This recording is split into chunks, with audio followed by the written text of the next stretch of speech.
All right, we're solving some quadratic equations today by many different methods. We have used the quadratic formula a lot this year, and it works every time, but sometimes there's faster ways than using the quadratic formula. First one is just the good old-fashioned GCF, the greatest common factor. We usually use it when there's two terms. You take a GCF out all the time, whenever you can. If there's a GCF, we'll take that out. But here on this, it's just the reverse distributive property. So if we look at the numbers only, see this is a 4, this is the 8. We want to take out the greatest common factor that goes into each one of those. Well, that would be a 4. 4 is the biggest number that goes into both of those. And then this has some x's with it, and so does this. We take out the smallest amount of x's when it comes to the exponent. This is an x squared, this is an x. So we're going to like undistribute a 4x. Then we put our little parenthesis, and if we were to like undistribute, we'd have to divide. Like 4 divided by 4 is 1, and x squared divided by x is x in that case. Mr. Plus comes down, and 8 divided by 4 is 2, and x divided by x cancel each other out. So this is what we got. Bring our equals 0 down, and you see how, like, if I was to distribute this 4x through, it turns out to be this 4x squared plus 8x. So the GCF is just the reverse distributive property. Well, why is this so great for us? Because now we've got two dudes times each other. We've got this 4x times this x plus 2, and since they multiply together to be equal 0, we use something called the zero product property. It's like, what value of x would make this 0? Well, what plus 2 gives us 0 back? Well, if x was negative 2, that would be a true statement. And what times 0? 4 times what gives us 0 in that case? That would be 0 in that dude. So both of those are solutions to these, so we usually put those in a solution set. Negative 2, comma 0 in this case. It doesn't matter what order it is, but we have definitely done some greatest common factor before. It's just a nice little refresher. So that's what the rest of these in this section is going to be about, is GCF. So between a 6 and a 9, the biggest number that can come out of them is a 3. And we could factor out an x because it's the smallest amount that we see here. We start our parentheses and we just divide. 6 divided by 3 is 2. X squared divided by x is x. Plus comes down. 9 divided by 3 is 3. X divided by x cancel, and that equals 0. So what value of x makes these true? It's whatever makes this guy 0 and whatever makes the other guy 0 right here, because two things multiplied together to equal 0, at least one of them has to be 0. That's called the zero product property. So what value of x makes this 0? Well, 3 times what gives you 0? That would be 0. And over here, 2x plus 3 equals 0. What we can do is pull this guy off to the side and like try to figure that out. Like 2x plus 3 is supposed to equal 0. We could subtract 3 over, divide by 2, and x gets to be a negative 3 halves. But there's a shortcut that I hope that your algebra teacher told you. I just call it the opposite of this guy over that guy. It's going to work out that way every single time, that if you do the opposite of this guy, which means that's negative 3, divided by this guy, you keep the x's out of it. It's the opposite of this guy over that guy trick. Those are the two values that could make this true, so we'll put them in a solution set.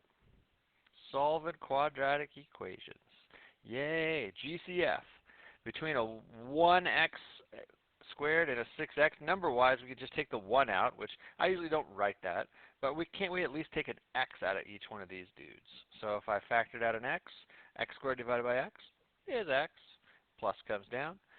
6 divided by, remember there is a 1 there, 6 divided by 1 is 6 in that case, and x divided by x cancel. So to solve, x could equal, well, this dude's always going to turn out to be 0 because it's x times this dude, so 0. And this dude, it's just whatever makes this group on the inside 0 when you add them together. Like what plus 6 gives you 0? Negative 6 does. So there's our two solutions on that situation. So we put them in a solution set.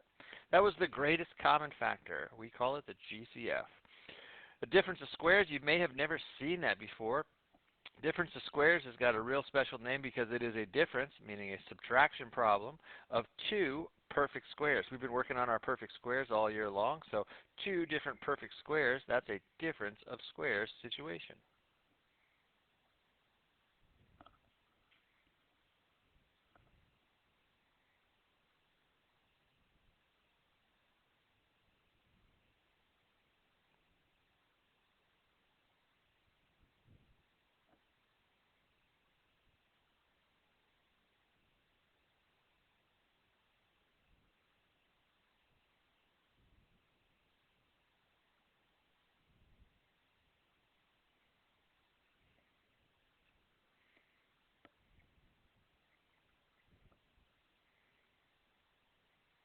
So it's a difference of two perfect squares. Well, they always factor to be a very special thing called conjugates of each other.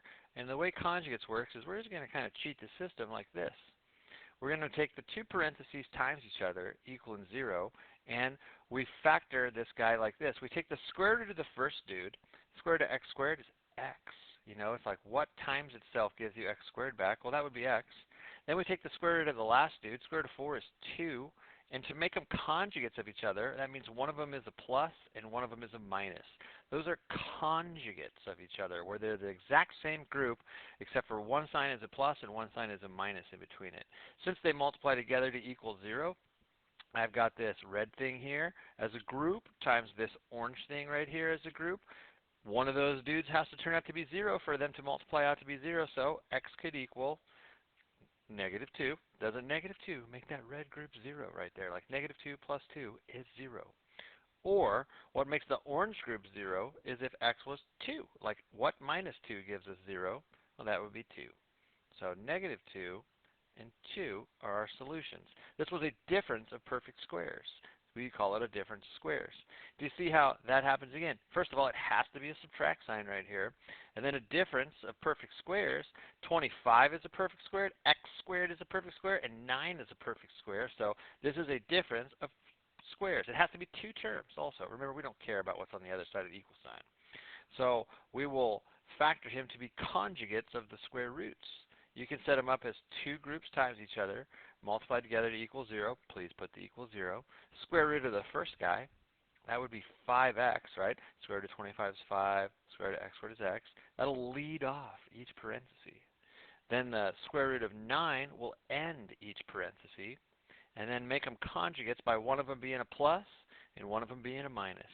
Nope, it doesn't matter if you put the minus here and the plus there. It's just one of them's got to be a plus and one of them's got to be a minus. So let's solve for x. We can do that little opposite of this guy over that guy trick here also, because -3 over 5 would make this guy 0 if we did that. Or opposite of this guy, +3 over 5 will make that 0 in that case. So there's our two fancy schmancy answers, -3/5 and +3/5. And we got one more difference of squares. You see how it's two terms. There's a subtraction sign, which is a difference. If it was a plus, it wouldn't work. It's got to be a subtraction. That's what different means, is we're going to subtract. 49x squared is a perfect square. 64 is a perfect square. So this is going to factor to be conjugates of the square roots. 7x leads off each parenthesis. Square root of 49 is 7, etc. 64 square root is 8. And then one of them's plus, one of them's a minus. Don't forget the equal 0 part, because that allows us to solve for x. You can only solve an equation, so we need that. And how do we solve? It's the opposite of this guy over that guy, -8/7. Or opposite of this guy over that guy, 8/7. And yep, you've noticed it. The answers turn out to be opposites of each other. One of them is a positive version, one of them is a negative version when you got a difference of squares. So far we've done GCF. Notice these are not difference of squares because, first of all, these are all pluses, and like 8x isn't a perfect square, 6 isn't a perfect square, so it doesn't work. But all of these were difference of squares. And, of course, refreshing our memory, easy factorable. When you got a quadratic equation where there's three terms, and you remember the ax squared plus bx plus c, see this a value? He's got to be 1 for us to be able to easy factor this guy.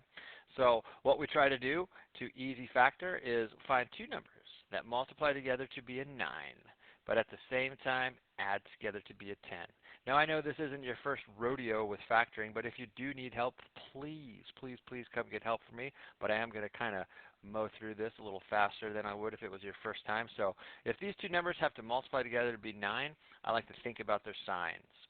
The only way that things can multiply out to be positive is if they're both positive or both negative numbers.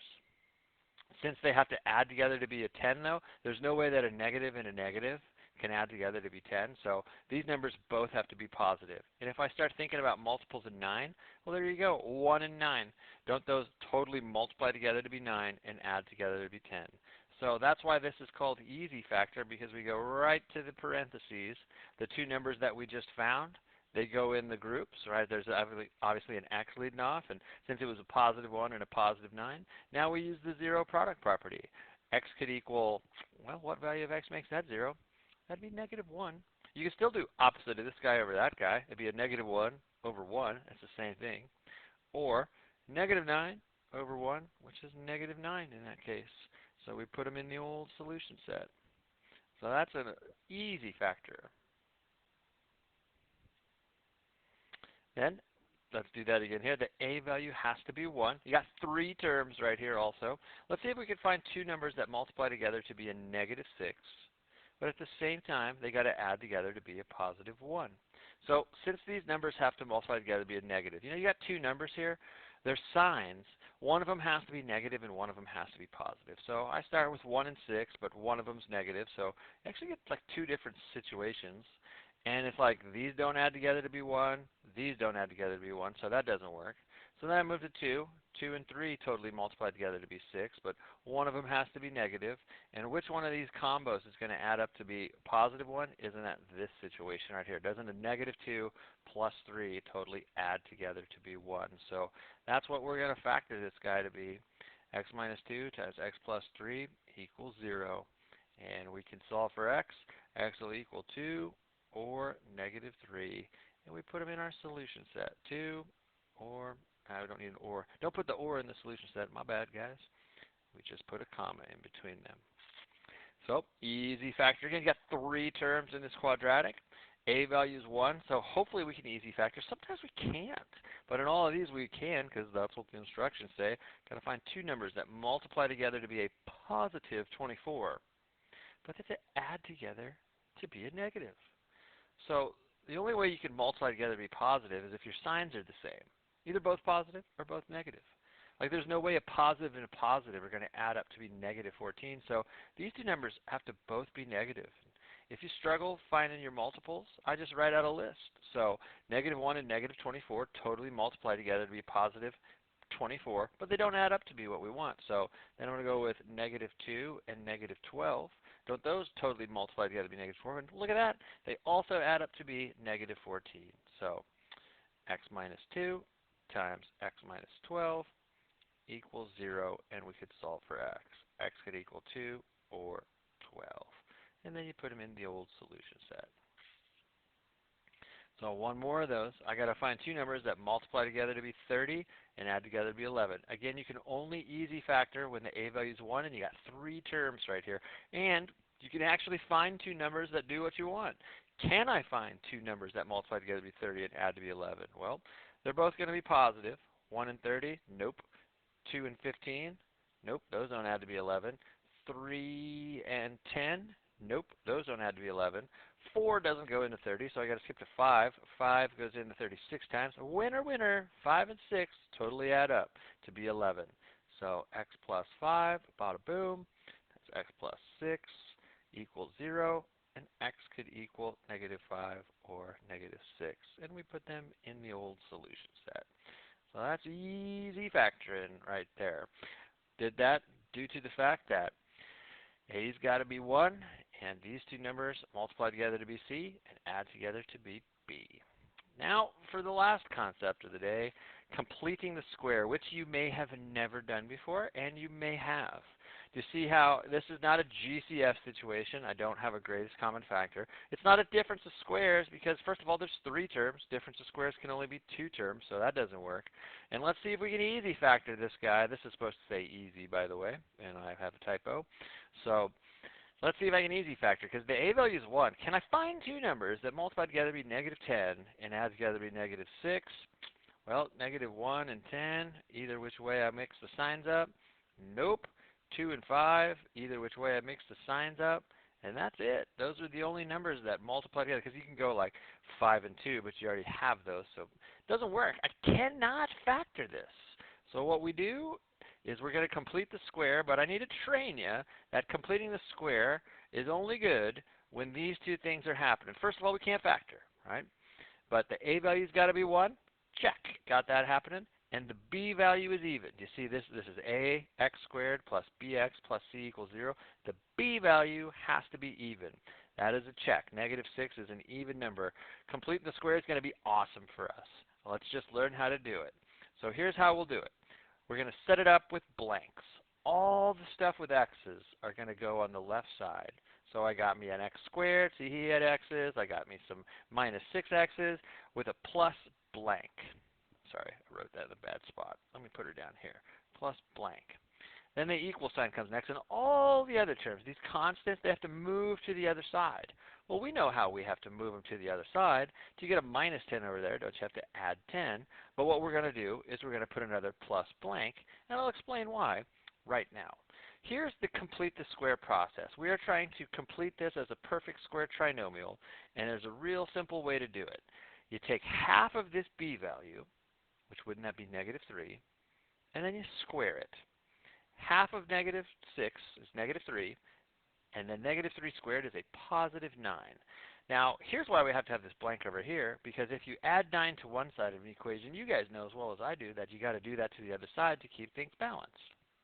So we just completed the square. Well, what's that really mean? This is a perfect square trinomial.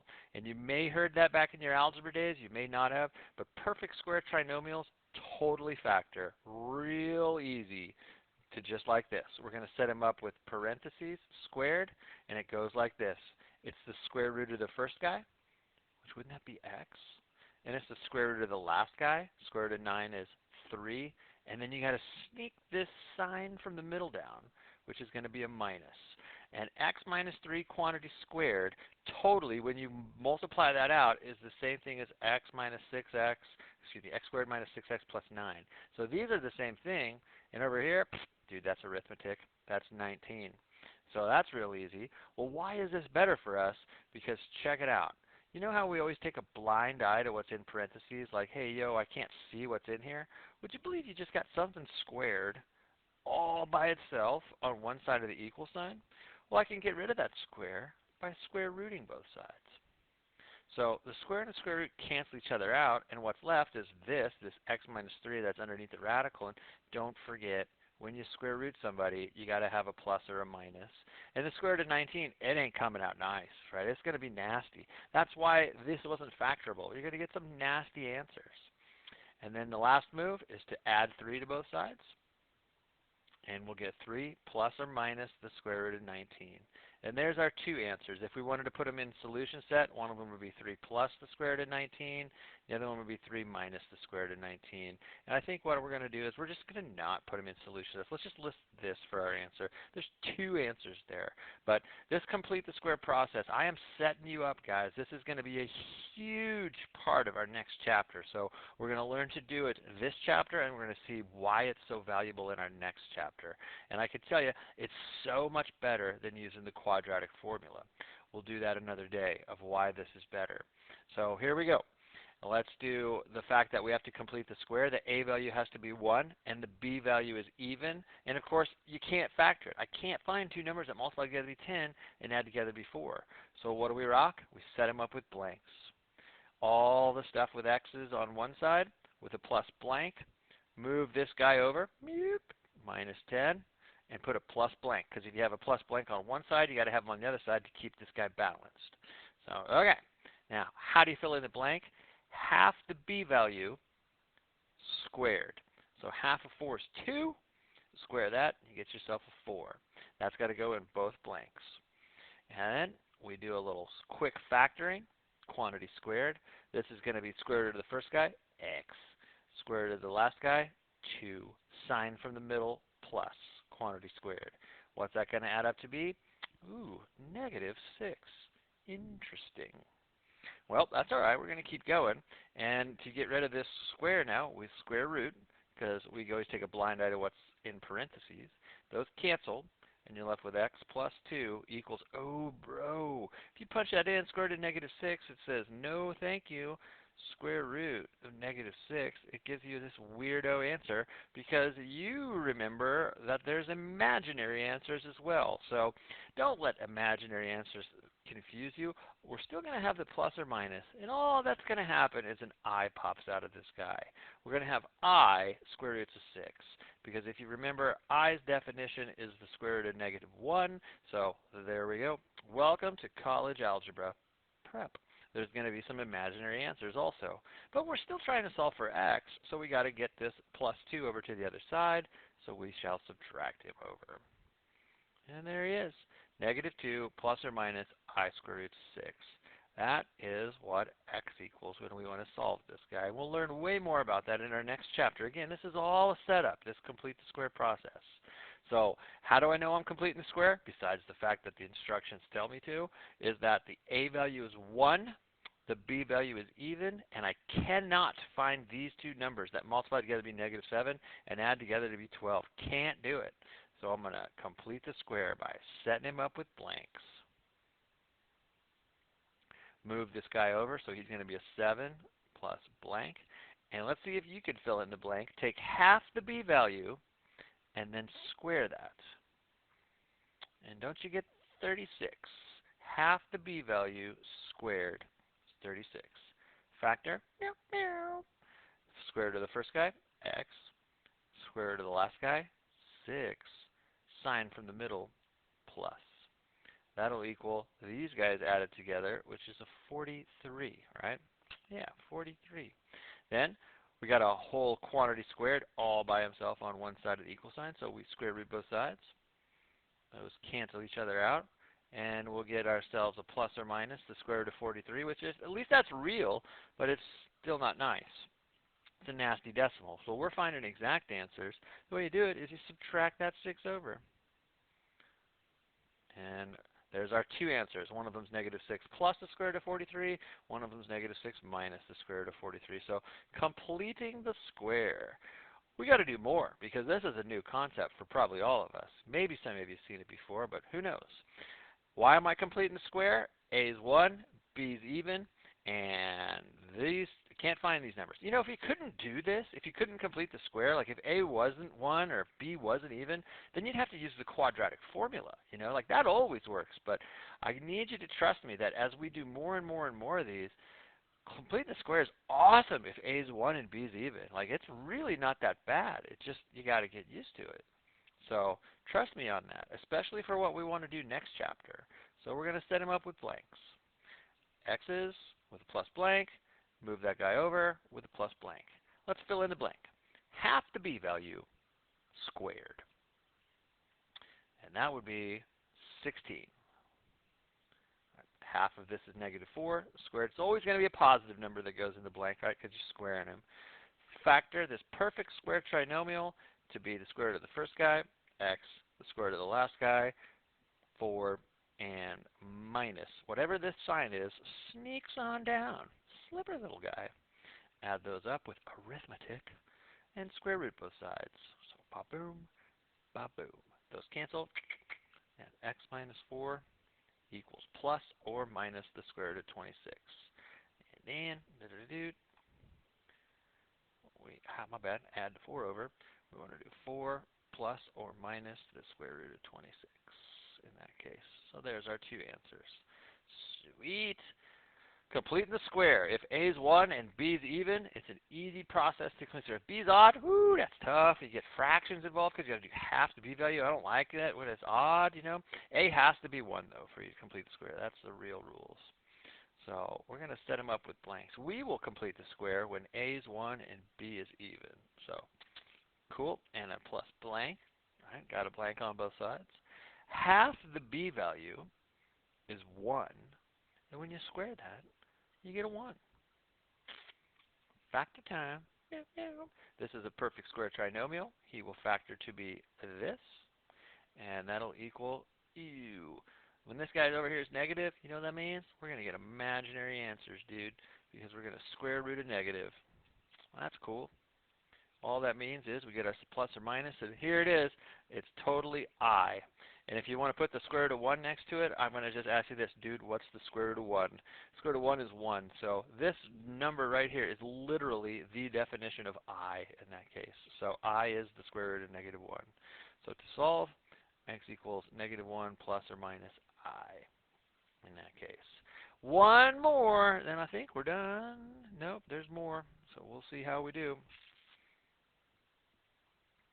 X squared plus 16x plus blank equals 9 plus blank.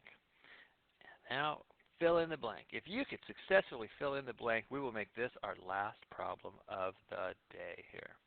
What goes in the blank? Half the p-value squared, 64, baby. Yes, you did that right. That means we're going to make this the last problem of the day. So x, my bad, quantity squared, and square root of the first guy here, square root of this guy is 8. Bring the old plus down, and add these guys up here. That would be a 73. So sweetness, square root both sides, boom, boom, boom, boom. X plus 8 equals plus or minus the square root of 73. And then we shall subtract that over and get that. So we did all kinds of cool stuff when it comes to completing the square, all that. I guess we do have to do these problems here, because don't forget there is no review day this chapter. We are just kind of reviewing stuff on the fly. So if you need help with completing the square, I know I had 3 more problems, but we're going to just mosey on along. But let's do this because we're not reviewing. We're just going to do our 4 lessons this chapter and take a test. They say write the following parabola in vertex form. So here's the vertex form again. It's y equals a times the quantity of x minus h squared plus k. You have to know that all by yourself. There's 5 ingredients possible. They give me 4 of them here. This is the vertex, which is hk, and this is the regular old point xy. What we don't know is a. So how will we find that? We will sub in. Y is 1, a is a, because we don't know him. X is 6, minus h, which is 5, quantity squared, plus 4. And then we will do some cleanup. I'm just going to bring this down. The 1 equals. I got to do what's inside the parentheses first. So 6 minus 5 is 1. 1 squared is 1, and that number comes in front of the a. So 1a plus 4. And then we shall solve for a by subtracting 4 over. And negative 3 equals a. Now I've got all the ingredients I need to write my vertex form. I needed a, h, and k. So I got me a, h, and k. Y equals negative 3, times the quantity of x minus 5 squared plus 4. That is this parabola right now in vertex form. They gave me a vertex and a point. I used this generic formula and subbed in. And then we got the multiple choice question. They say a thrown football is followed by this path. I got too many y equals there. Sorry for that typo. So here's the path right here. It says, what is the max height of that football? Well, would you believe that this guy, when you graph him, makes a parabola? So here's our x-axis, y-axis. There's a parabola. And isn't this the max height? And we would have like time on the x-axis and height right here on the y-axis. Isn't the vertex what we need to find? And the max height, it's not how long did it take, it's what is the max height. Isn't that the y value of the vertex? So here's my question. How do you find the vertex of this? Is this a parabola in standard form, or is he in vertex form? Well, he's in standard form because you don't see any of the parentheses. So do you remember how to find that x value of the vertex? X value of the vertex is the opposite of b over 2 times a. And that would be a negative 48 over a negative 32. We punch that in. I'm just going to do 48 divided, I got to quit this first. I'm going to just do 48 divided by 32 because the negative divided by a negative is positive. I get me a 1.5. So 1.5 is one of the choices of this, I'll bet you, but that's how long it took. I want to know what was the max height. Let's put 1.5 back into this equation. Let me make my calculator bigger.